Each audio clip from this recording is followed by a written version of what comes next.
નમસ્કાર દોસ્તો, શાંતિશ્રમ ન્યૂઝમાં આપનું સ્વાગત છે।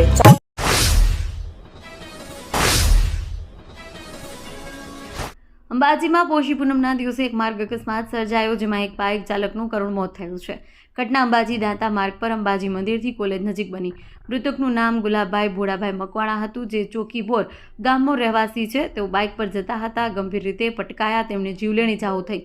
અકસ્માત સર્જાતા ઘટના સ્થળે લોકોના ટોળા ઉમટી પડ્યા।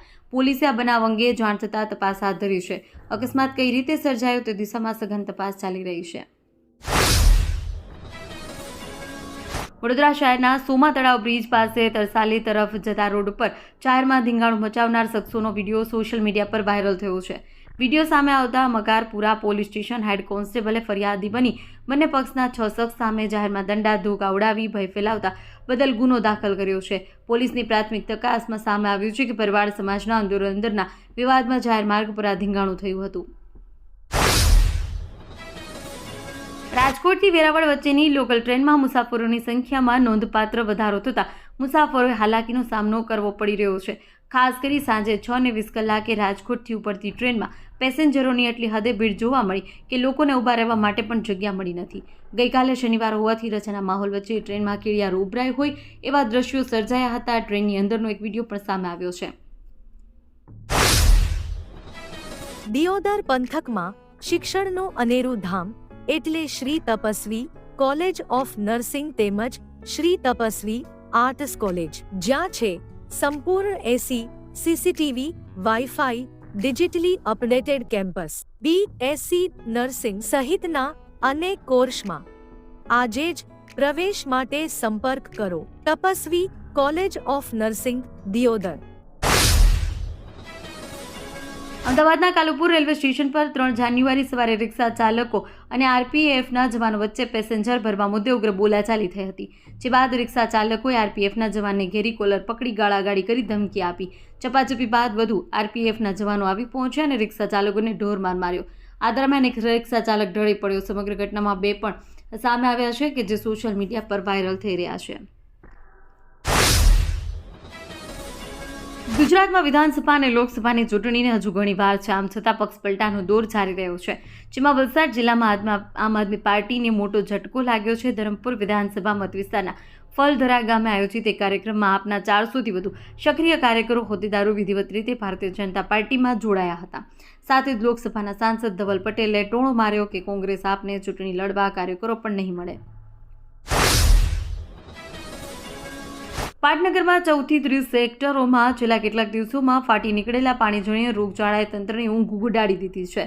એક તરફ સિવિલ હોસ્પિટલમાં 104 બાળકો સઘન સારવાર હેઠળ છે, તો બીજી તરફ આ વિસ્તારમાં પાણી સપ્લાય કરતા ચરેડી વોટર ડિસ્ટ્રીબ્યુશન સેન્ટરની કાર્યપદ્ધતિ પર સવાલો થયા છે। પ્લાન્ટના શુદ્ધિકરણની પ્રક્રિયા આધુનિક છે, પરંતુ પાણી વિતરણ લાઇનોમાં ગટરનું મિશ્રણ કાળ બનીને નળ વાટે ઘરોમાં પહોંચી ગયું છે। ઊંઝા શહેરમાં નાગરિક સહકારી બેંક અને એપીએમસી બેંકની ચૂંટણી માટે ઉમેદવારી ફોર્મ ભરવાના છેલ્લા દિવસે કુલ 67 ઉમેદવારો મેદાનમાં છે। નાગરિક સહકારી બેંકના ડિરેક્ટર પદ માટે 31 ઉમેદવારો અને માર્કેટયાર્ડ બેંકમાં 36 ઉમેદવારોએ દાવેદારી નોંધાવી છે।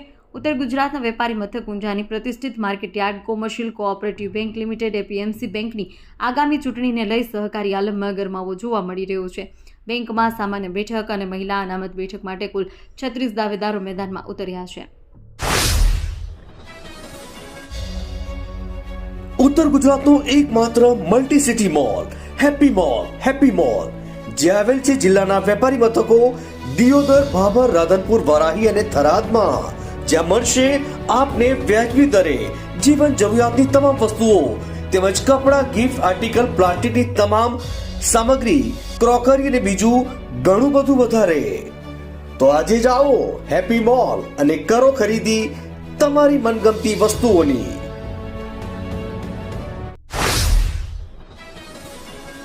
વીજળીના ઝટકાથી પગ કપાયા, હવે વીજળી વેગે દોડતો થયો છે ગગનદાસ। મુખ્યમંત્રી ભૂપેન્દ્ર પટેલના વિશેષ પ્રયાસોથી એડવાન્સ પ્રાસ્થેટિક પગ પ્રાપ્ત કરનાર ગગદાસ પરમાર જુએ છે ઓલિમ્પિકનું સપનું। ગગદાસ પરમારના બંને પગ કપાઈ ગયા હોવા છતાં આજે આ યુવાની આંખોમાં ઓલિમ્પિકમાં ભારતનું પ્રતિનિધિત્વ કરવાનું સપનું રમે છે।